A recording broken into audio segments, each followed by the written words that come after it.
Connecting to the cloud server. Okay. We are recording. This is September 2nd, 2020. This is a special meeting of the Tourism and Economic Development Advisory Committee. We'll just make note of the roll call, and what we need to do first, being that it's a special meeting, is we just need somebody. We need to set the agenda, approve the agenda. You all received the agenda. So I just need us to take a vote to approve the agenda. A motion and a vote. Yep. Okay, BJ and second Amanda. All in favor of the agenda? Aye. Okay, Aye. unanimous. Aye. All right, and then we get to move right into minutes approval. I sent you, as I mentioned, the June 25th and the July 23rd links. We couldn't approve at the last meeting, so let's take them one by one. Do I have a motion to approve the June 25th meeting? All right, BJ, second. Greg, looks like you. You're gonna second that. All in favor? No, no discussion. No. Okay, and then a motion to approve the July 23rd. Same thing. So moved. Okay, Sue, and a second? A second. Okay, all in favor? Good. Aye. Everybody. I know that's kind of complicated, but not really.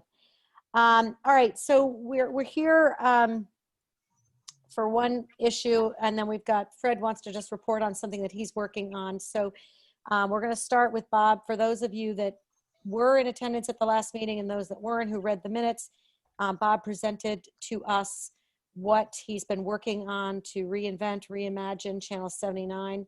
And he's at a point now where he really needs to move some things forward. So I thought we'd let him present to us. And then if we decide to take a vote, we would take a vote to recommend to the Board of Selectmen that we approve some funding per his request. So Bob, I'm just going to let you hit it.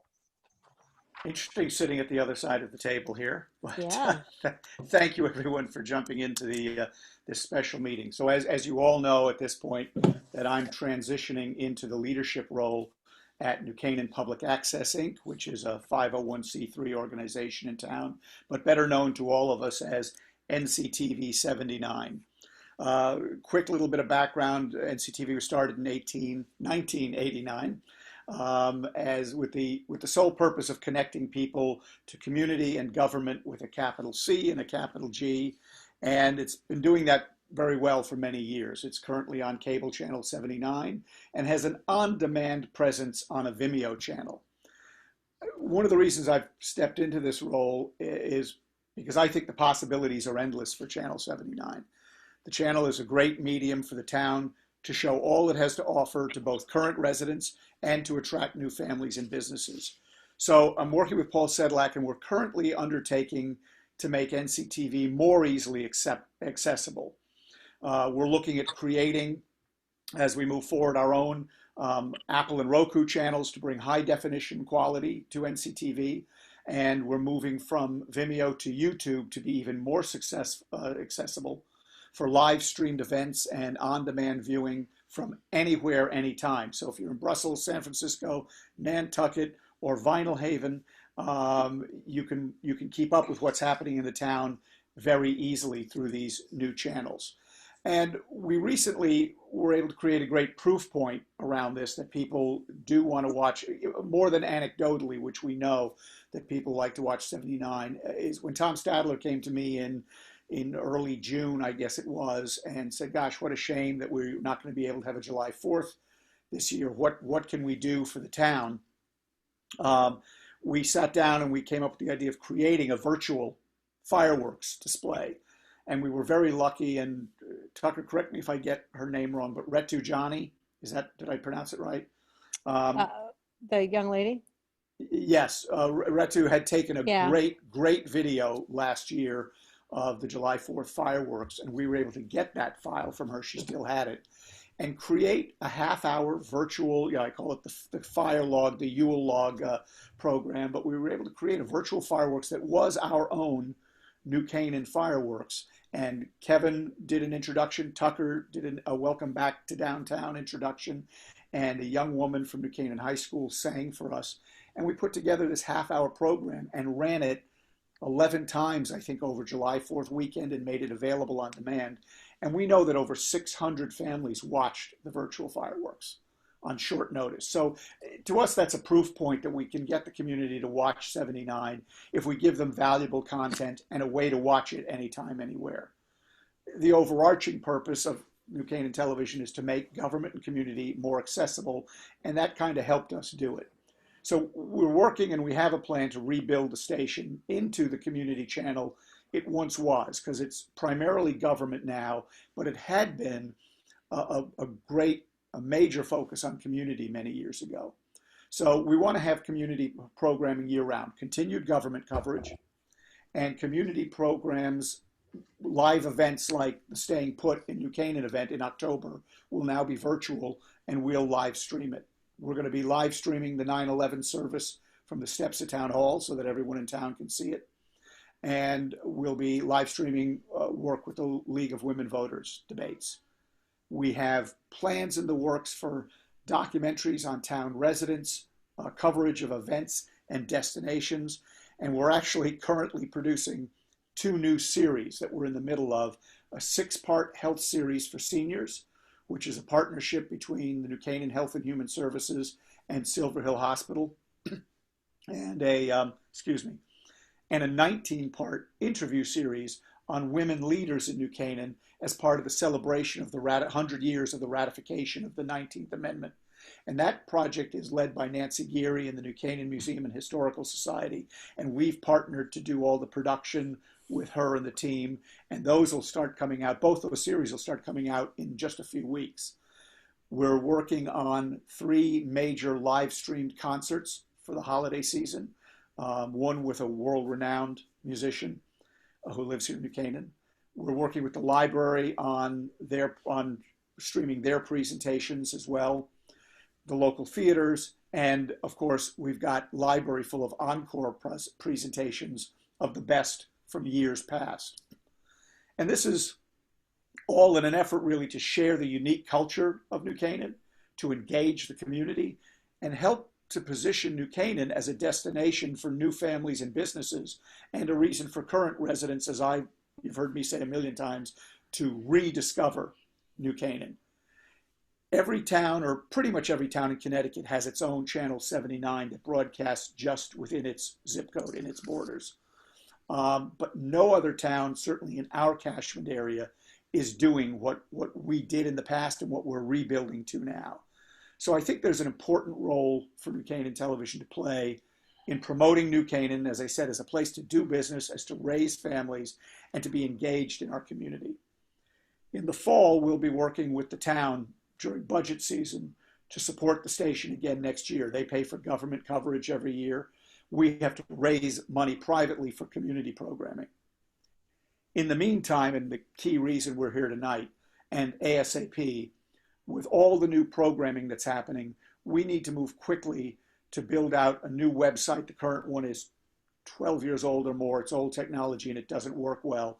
To build a new website and to build out the social media distribution channels, Facebook, YouTube, etc., so that we can make sure we can get this content viewed and easily accessible. So tonight I'm asking TDAC to support this effort as part of our original purpose of marketing New Canaan, and to recommend to the Board of Selectmen that they approve $10,000 for the digital channel building for New Canaan Television from the TDAC budget.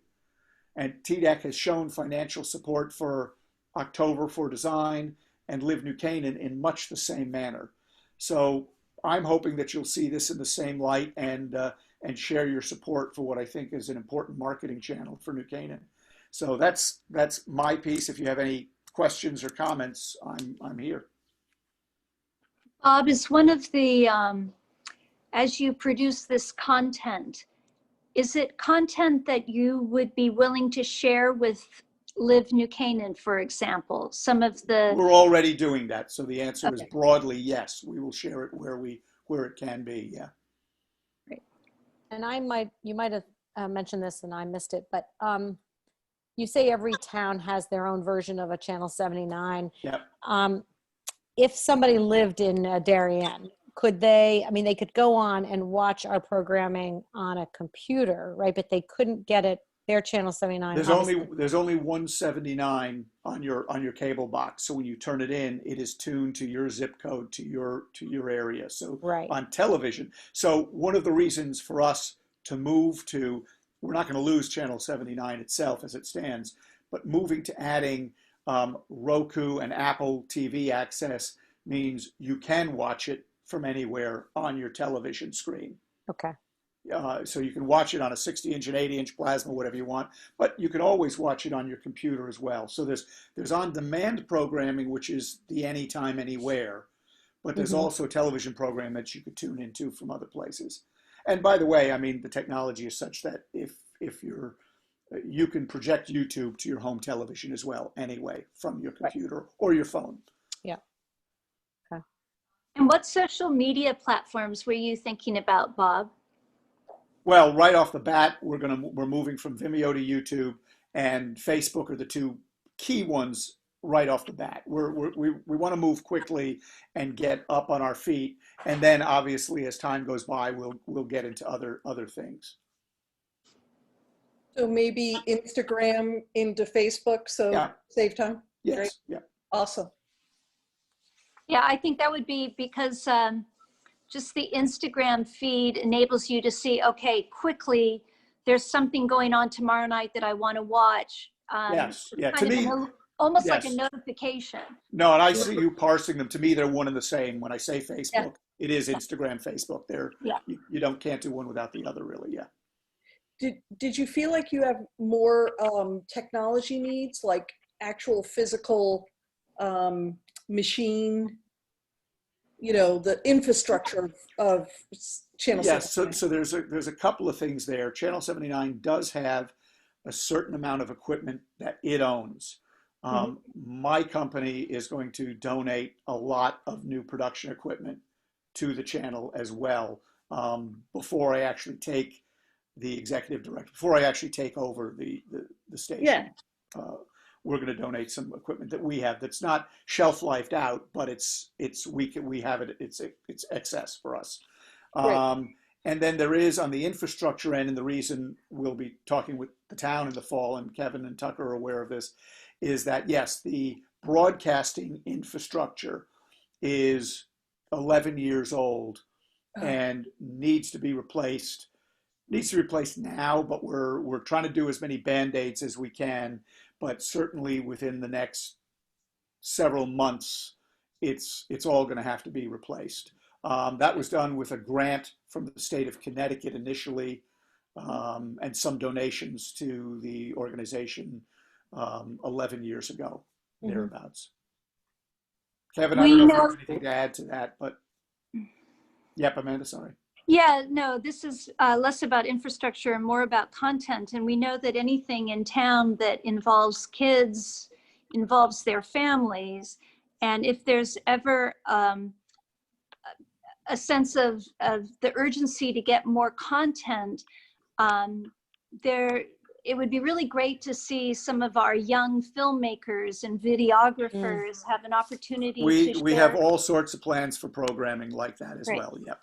Great. In place, but we have to walk before we run. So right now it's Paul Sedlak and me and one other person, and we're trying to build the organization out. So we have a lot of plans, and by the way, they're not things that we haven't done in the past. We had exactly that kind of program in the past. We had interns, we had young videographers, young filmmakers doing things years ago on the channel. So we're trying to resurrect all of that in ways that are honestly much easier to do these days because of technology. Yeah. Hey, Bob. Bob, what's the business model? What's the business model going forward? Is there something you can do to improve, the funding that you going forward? Once the town gives you the funding and we give you some funding, is there things you can do to improve and modernize the business model? So years ago, the organization was raising upwards of $60,000 a year in that money in those days. So there was a need, there was an agreement to raise money. So the town pays to cover the government, and we raise money for the community work. In the last couple of months alone, to do these few projects that we're involved in, even though they're partnerships, we've gone out and raised thousands and thousands of dollars privately to make these projects happen, or they would not be happening. So the answer to your question is we know we can do it. We know the community wants it, and we'll have to ramp that up and raise more money. But I will say we're not talking about every dollar matters, but we're not talking about vast amounts of money here that are impossible to raise. We're not talking about a $250,000 organization. We're talking about a pretty lean and mean organization. And we're partnering with people who create their own content that we can use. Now we do have some guidelines we have to stay within as a public access station. And we are going to demand a quality level, so we're not going to just accept anything that comes along, because that would kind of tear down the whole point of what we're trying to build here. So I think, so the answer to all these questions are yes, in time. What I know we can do in the short term, we're doing, and I think we're doing it very well in the short term. And, and Kevin's been great to be behind this, and other people in town government have expressed their support for this as well. So that's why I'm excited about it and have agreed to undertake this one more thing in my life. The timing is obviously, key with COVID. Who would have thought that we'd be delivering a virtual fireworks display a year ago, that kind of thing. And I don't see that changing even if we get back to some normal fashion. Who knows what that's going to be like. I still think there's going to be a great demand for more of this. Yeah. There's certainly we've seen that, and we hear that, we all know that viscerally. We feel that we've got to be connected, but I think, and we've got that proof point, and we also know that the government side of it works very well. We know that people who can't, certainly now, but even at the best of times, people who can't get into town can stay connected to government the same way they can stay connected to community. And I do know anecdotally, but I do know that people on different commissions go home and watch the other meetings that they couldn't go to for one reason or another, so they can stay abreast of everything that's happening on all the commissions in town, all the committees, et cetera. Can I just chime in on one thing? I also think this is really, really important for the seniors. Hey, Nancy. I'm sitting in the dark with a puppy that's biting my ankles, which is why I'm not. I've got one barking over here that I thought you could hear. But yes. But I just wanted to say that I think for the seniors in town, this is really, really important because it's simple for them. They don't have to Zoom. They don't have to do anything. They can turn on channel 79. And I think that so for all of the content that you're building and all that's happening in the town, it's a way to reach a group that I think is feeling quite isolated right now. So I applaud you for that. Thank you. Nancy, do you think the senior group buys the New Canaan Advertiser hard copy? Is there a reason that maybe the content or some of the special programming should be listed in times? It is listed, and the times are in the Advertiser every week. Oh, Okay. that's great. Yeah, and we could also, take advantage of the chamber blasts, and Yes. putting anything out there in the way of programming. Yeah, community calendar. We've had some great luck with partnerships for distributing. We've got some good partnerships for distributing the information about the upcoming series in place that are basically mailing lists, email lists, and newsletters like the Chamber's newsletter. But even New Canaan Moms has been very helpful with the podcast series that we've been doing on social well-being. So we're building that because we know that's people will read, and it validates if they're reading it in something they believe in, that they've connected to. So we're trying to leverage lots of channels, but again, there's some juggling going on here, and we're doing the best we can. But we just see we've seized the opportunity to move forward, and these couple of series. And Nancy, I don't think you were on when I was talking about the Celebrating Women series, but No, I was, and I can say we were so excited. It felt like Hollywood was in our living in our parlor. Yeah. Yes. Yeah. All the bells and whistles. So there's an excitement about it, and we do, if I do say so myself, we've got some really strong content coming up to elevate the game, but just to keep. I want to do more around. Tucker knows I've been calling pretty much every organization in town that's got a public face to say, how can we illustrate and share what you do, not as a commercial, but illustrate. So the land trust would be a great example, right? I mean, doing tours of all the properties, that's a great visual. It's a great way to take virtual tours. And there are other organizations like that. Several years ago, and it's several years ago now, when I was on the board of Channel 79, so that's got to be 10 years ago, we actually did a series where I personally interviewed every nonprofit in town in a half-hour interview to give them a half hour to explain who they are, what the impact is. And everybody loved it. And it was a way for them to explain who they are, and for us as an audience to understand what they do and what their impact was. I want to do something like that again today. Yeah.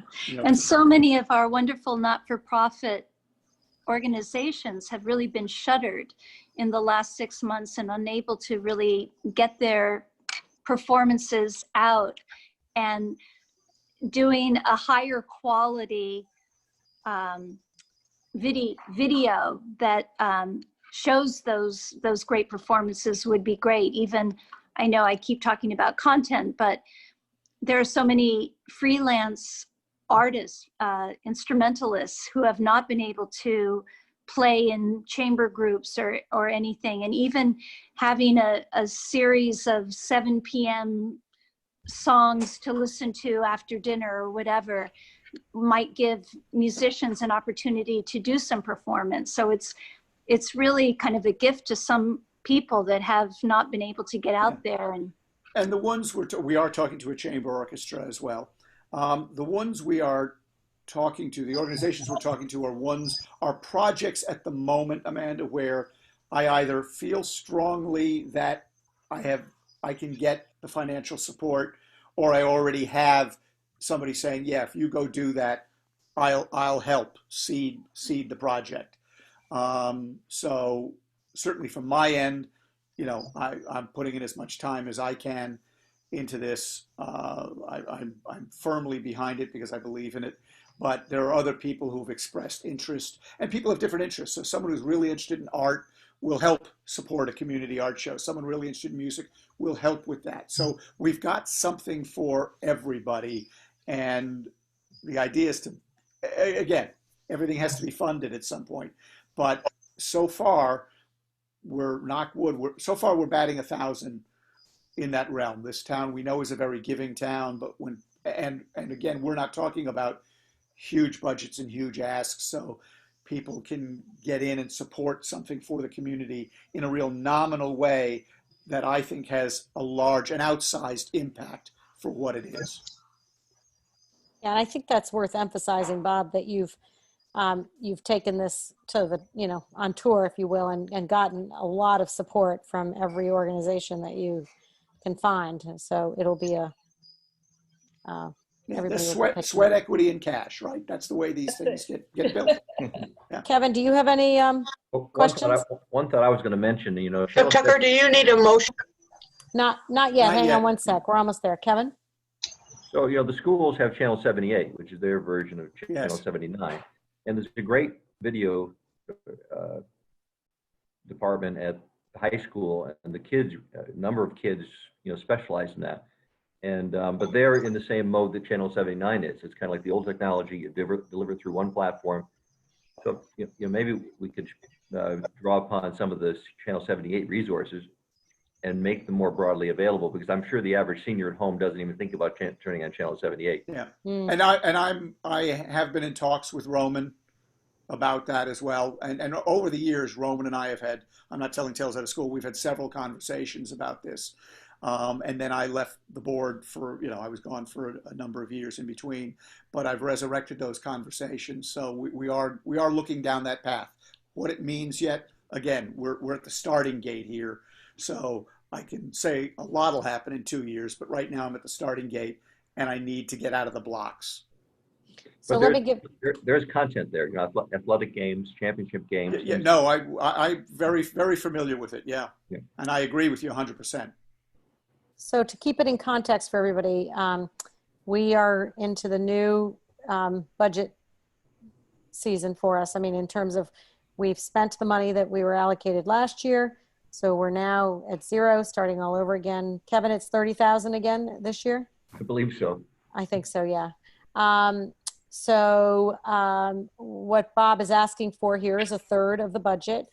It's early in the year, but I think from what I've just heard, this really does everything that we've been trying to accomplish here at TDAC in many ways. So I know Sue asked if we needed a motion, but I just don't know if we need any more discussion or if anybody has any concerns or how we want to proceed next. If you're ready for a motion, we can go that way. And the money would go to New Canaan Public Access, Inc. for this project. From my perspective, this is really the future.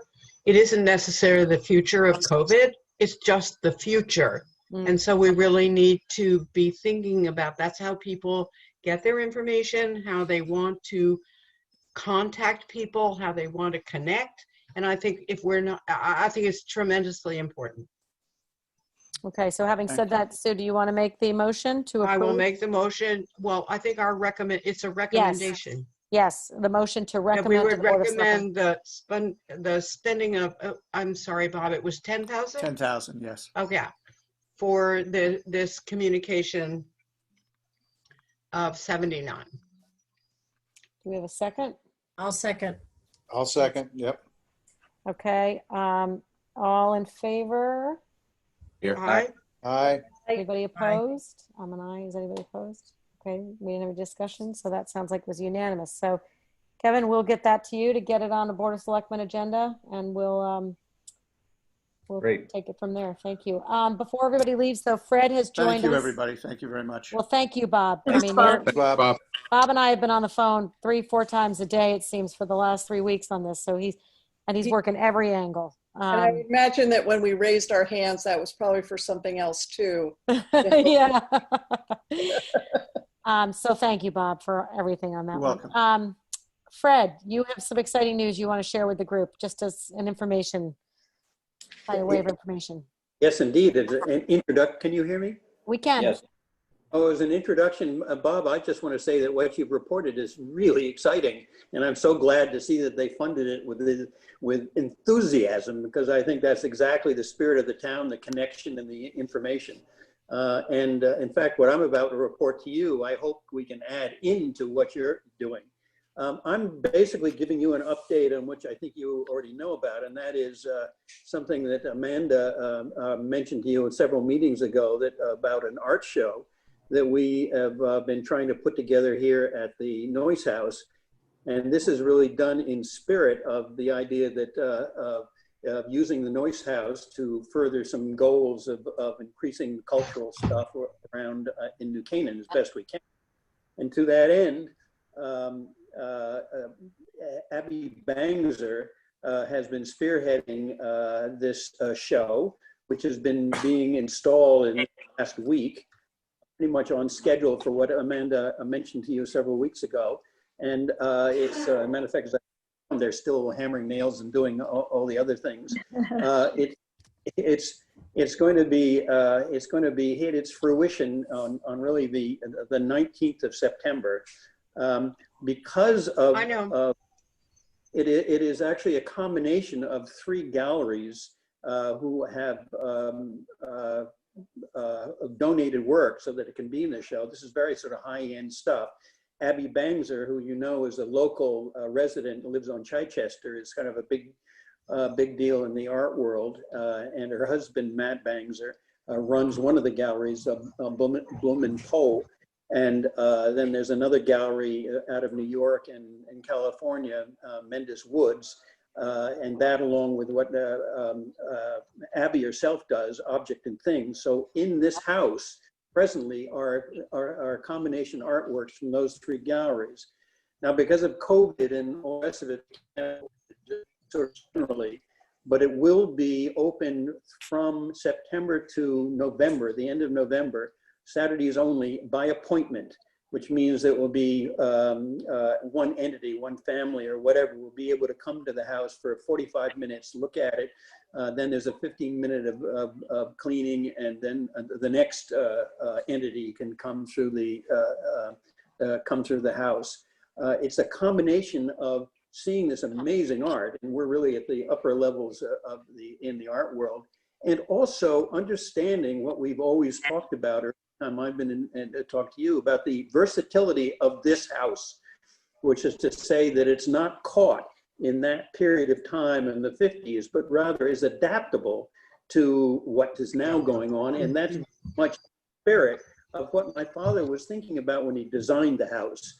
That things moved around all the time. Objects were coming in, you know, this would move here and there. So now we're leaving the house exactly that it is, but it's a brand new set of art 50 or 60 years later. And let me tell you, it looks great. So I want to invite you guys, especially, to come see it on the 18th, the day before it's going to have its official opening. And we've said, how about 12, which we figure is a lunch break for a lot of you, and therefore not confined to you know, work time. Come and see what we're about.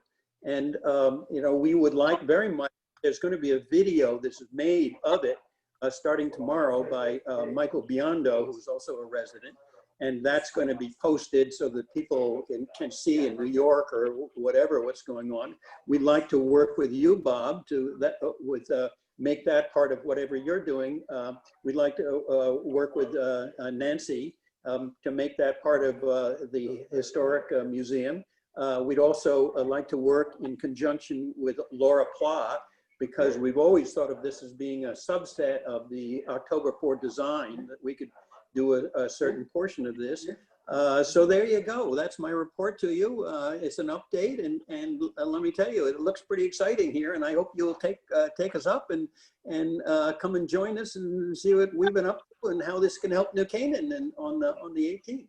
This is very exciting, Fred. Wow. So Fred, I just want to make sure I get the details straight. So you're saying September 18th at noontime to physically come visit the house? To September 18th at noontime for the TDAC committee. All right. And what I can do is collect RSVPs from everybody. Very careful of COVID, and that's the reason it's restricted. And but there you go. And there'll be information on the artwork, obviously, in the house and everything else we can provide. Well, Fred, thank you. You know my passion for your house and everything you're doing there. So if there's anything we can do at all, you're obviously in great hands with Michael. So, but if there's anything we can do at all, please let me know. Well, and Bob, I'm going to come back to you on that. As I mentioned to you the last time I was in front of the committee, that I would really very much appreciate your enthusiasm then, as I do now. I really like that.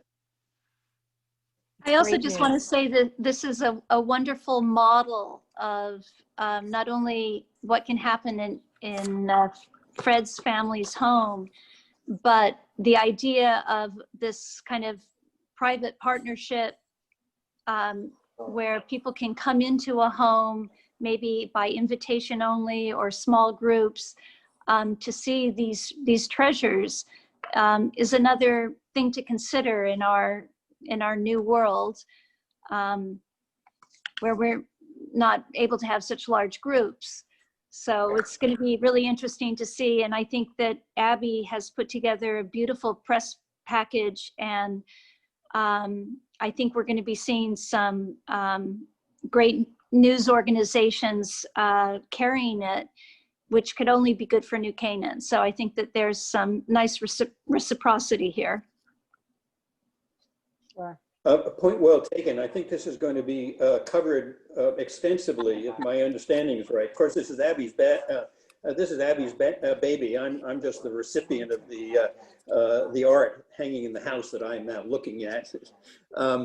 But I believe it's going to be a high-end PR across the art world, which will give New Canaan some good exposure along with, and as you know, I'm a huge believer in linkages, so that the linkage between what we can do at this house and what Greg does at the Glass House and Grace Farms, and so that it's all of a piece. Then instead of being individual little bits and things, that we're all coordinated, that people get the sense that we know what we have in our cultural heritage moving forward.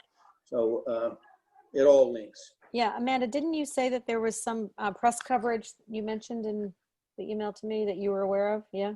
Yeah, and I don't want to speak out of turn, but I think we might see something this weekend in the Wall Street Journal magazine, and some others coming up. So that's under Abby's umbrella, and I'm sure she's been working really hard at that. All right, well, you heard it here. TDAC is invited September 18th at noon. I, for one, will definitely make it a point to stop by. I think that obviously masks will be required and all of that stuff. And we'll just get ahead. I'll get a head count for you, Fred, just so you know how many of us plan on coming. That would be great. That would be great. So thank you. Thank you. Anybody else before we wrap it up? I wanted to ask Fred a question. So this is going to run for 2 months with Saturdays? Of November. By appointment? Saturdays only. You know, I was thinking that perhaps if you did a video tour that you could broadcast and then invite people to, you know, register online for future Saturdays. I think that's what we're doing. Oh, good. Great. The video is going to begun to be shot tomorrow. Oh, good. Fantastic. Got it covered. All right. Do I have a motion to adjourn? I see Jack Loop raising his hand, sort of, and I see BJ as a second. All in favor? Aye. Thank you guys. Thanks for making Thank you yourselves again, available. everybody, for your support. And our Thank next you. meeting is on the 24th if we don't see you before at the 18th, but I'll send you all a recap. Thank you. Thank you. Thanks, Thanks, everyone. Tucker. Good night, all. Thank you. Bye-bye. Thank you. Bye. Bye-bye.